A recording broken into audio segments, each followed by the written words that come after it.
Allez, c'est parti. Bonjour à tous et bienvenue sur Club Deal dans ce tout nouvel épisode de la Minute Con.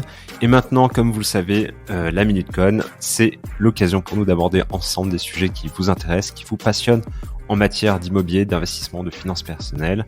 Aujourd'hui, on va parler de choses pas drôles mais très utiles. L'épisode s'intitule SOS, mon investissement locatif est un fiasco. Comment m'en sortir ?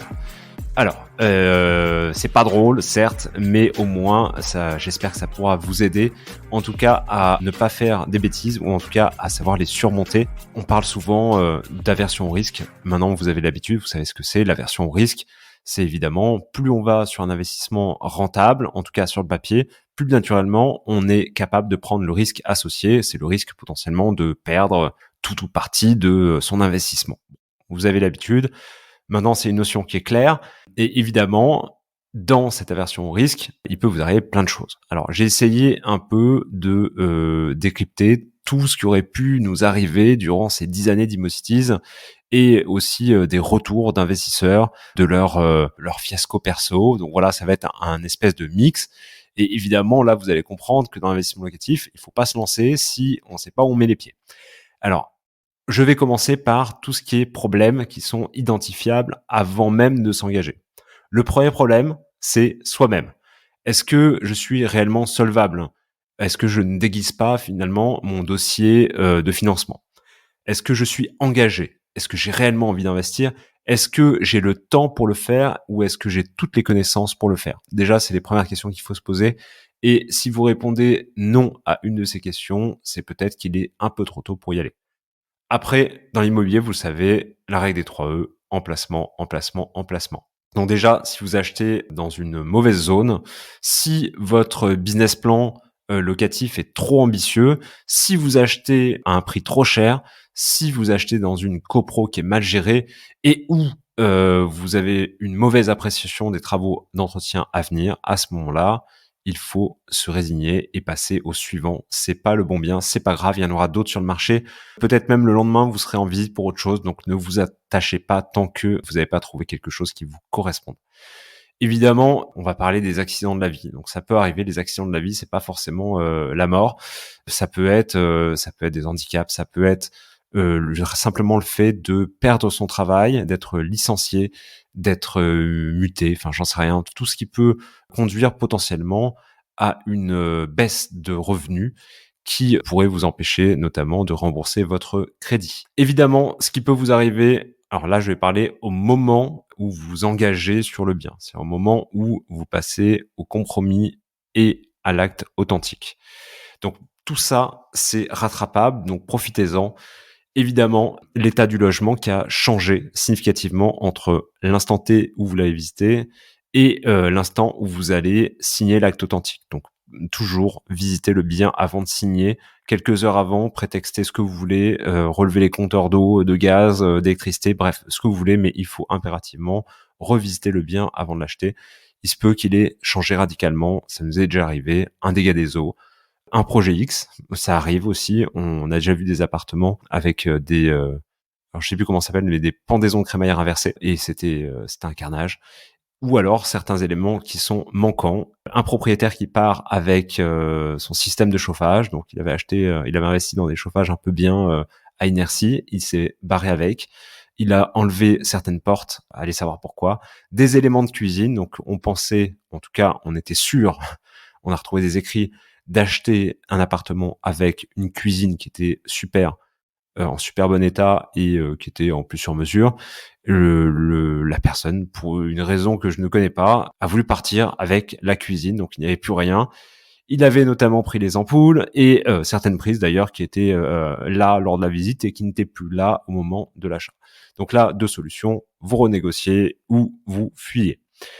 La description qui est faite chez le notaire, au moment au moment du compromis de vente, il est fait une description sommaire du bien. À ce moment-là, si ce que vous avez visité ne correspond pas à cette description, faites changer cette description-là, insistez parce que c'est hyper important. Alors, il peut y avoir des choses un peu classiques, un studio qui est transformé en 2 pièces, un 2 pièces en studio, enfin bref, ce genre de choses, ou des appartements qui disposent notamment de double séjour, et au final ce double séjour ça devient un salon et une chambre. Bon, ça peut arriver, donc ça, il y a rien d'inquiétant. Ce qui peut y avoir de plus inquiétant, c'est si par exemple un bout de couloir de la copropriété a été annexé sauvagement à un appartement, si quelqu'un s'est repiqué sur une canalisation alors qu'il n'avait pas fait les demandes préalables, ou fait qui peut être rigolo mais pas trop, une terrasse sauvage. Donc vous pensez que vous achetez un appartement avec une terrasse, et à ce moment-là, en fait, cette terrasse ne vous appartient pas, vous avez potentiellement un droit de jouissance, mais en aucun cas vous avez cette terrasse à vous. Donc à ce moment-là, vous l'avez payé. Généralement, vous avez payé la moitié du prix du bien au mètre carré pour la terrasse. Donc si le prix du mètre carré c'est 10 000, vous avez payé potentiellement 5 000 euros par mètre carré de terrasse. Donc on vous l'a fait payer cette terrasse, et il faut qu'elle vous appartienne pour que ça soit équitable pour tout le monde. Encore une fois, renégocier ou fuir. Ce qui peut vous arriver à l'heure des travaux, parce qu'évidemment, si vous avez voulu faire une bonne affaire, vous avez pris quelque chose avec travaux, et d'ailleurs, je vous recommande de le faire. Donc là, il y a des choses qui sont plus ou moins rattrapables. Je pense notamment au dépassement de budget, donc ça, c'est un grand classique par rapport au budget initial. Et ça peut avoir il peut y avoir plusieurs raisons. Soit l'augmentation du prix des matériaux. À ce moment-là, je vous encourage vivement à regarder, à vérifier la date de validité de votre devis. Faire en sorte que cette date de validité de ce devis, elle soit supérieure à la potentielle date d'acte authentique. Parce que, évidemment, ça serait un peu ballot que vous vous retrouvez à un moment où le devis est tombé. À ce moment-là, on vous dit, bah voilà, ça a pris plus 20%, et vous vous retrouvez un peu décontenancé puisque votre financement ne prenait pas en considération le fait que les travaux allaient augmenter de 20%. Évidemment, on peut rencontrer plein de surprises, et en généralement, elles sont pas forcément bonnes dans l'immobilier. Donc des surprises qui affectent la structure de l'immeuble, notamment donc un plancher qui au final est pourri, il faut remplacer. Et donc à ce sujet-là, prévoyez toujours une marge d'erreur de 20% pour tout ce qui est imprévu, surtout si vous ne faites pas accompagner. Si vous faites accompagner, on prend en charge ce type d'imprévu. On essaye au maximum de les prendre en charge, et on essaye surtout de ne pas avoir d'imprévu. Et l'idée, c'est que les clients ne mettent pas la main au portefeuille, parce que c'est jamais très agréable. Évidemment, ce qui peut vous arriver, c'est qu'un entrepreneur vous plante pour différentes raisons, soit parce qu'il est en retard, soit parce qu'il est en faillite, soit parce que il y a des tensions qui s'installent, surtout en fin de chantier. En général, on arrive au moment des finitions, donc c'est ce qui se voit le plus. Donc on commence à se tendre en tant que client. Lui aussi, il est pressé de passer à un autre chantier. Ou tout simplement votre entrepreneur il est malhonnête, et à ce moment-là, il faut prévoir des choses, notamment inclure des pénalités de retard, ou si vous n'y arrivez pas, parce que certains entrepreneurs ne voudront pas, avoir un engagement écrit de la part de l'entrepreneur pour une date de réception de travaux indicative. Les problèmes, en général, ils arrivent au moment du paiement des acomptes.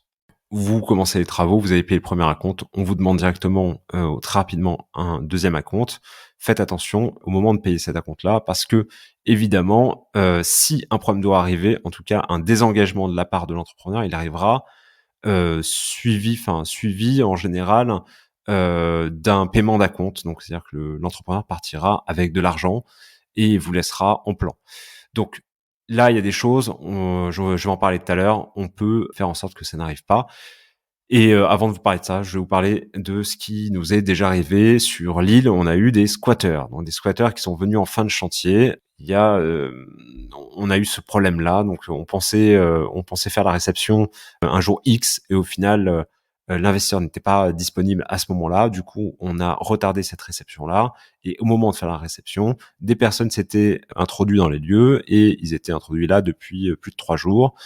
Et du coup, ils nous ont sorti la carte de l'avocat contacté en cas d'urgence. Donc c'est quelque chose, c'est une organisation qui est bien faite en ce qui leur concerne. Et évidemment, c'est problématique pour tout le monde, c'est problématique pour nous en tant qu'entreprise, pour l'investisseur, parce que évidemment, là à ce moment-là, il peut pas les mettre dehors facilement, même si les lois tendent à être en faveur maintenant des propriétaires et non plus des squatteurs. C'est quand même assez difficile, et c'est une procédure qui prend du temps et qui est énergivore en termes de cash, en termes de émotionnel. Et évidemment, si on peut ne pas passer par cette case-là, c'est encore mieux. Donc attention à la sécurité de votre chantier. Veillez bien à ce que toutes les portes soient fermées, etc. Et surtout, en fin de chantier, redoublez de vigilance. Évidemment, j'en parlais tout à l'heure, je reviens dessus, quand l'entrepreneur vous plante, en tout cas pour éviter que l'entrepreneur vous plante, déjà, ne sélectionnez jamais le devis le moins cher.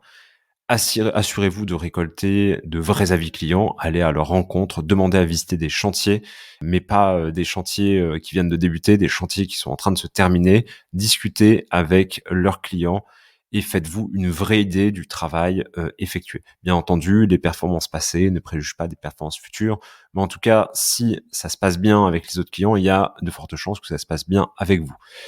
Et en ce qui concerne de payer vos acomptes, essayez de les payer au bon moment. Et l'idéal, ça serait évidemment le paiement à l'avancée, même si c'est difficile à négocier. Ça vous permettra notamment de dormir sur vos deux oreilles, d'être tranquille. Et si jamais il y a un abandon de chantier, à ce moment-là, vous faites reprendre le chantier par une autre équipe et vous aurez encore suffisamment de cash pour terminer le bien immobilier en question. Ce qui peut vous arriver d'autre, notamment pendant l'exploitation du bien. Vous avez du mal à trouver un locataire. Donc, vous tardez à trouver ce fameux locataire. Et à ce moment-là, la question c'est, est-ce que vous tardez encore à trouver ce locataire ou est-ce que vous acceptez de baisser un peu le prix? Des fois, ça tient à pas grand-chose, 20 euros, 30 euros. Calculez justement le coût de votre vacance locative et mettez-le en face de cette baisse de prix.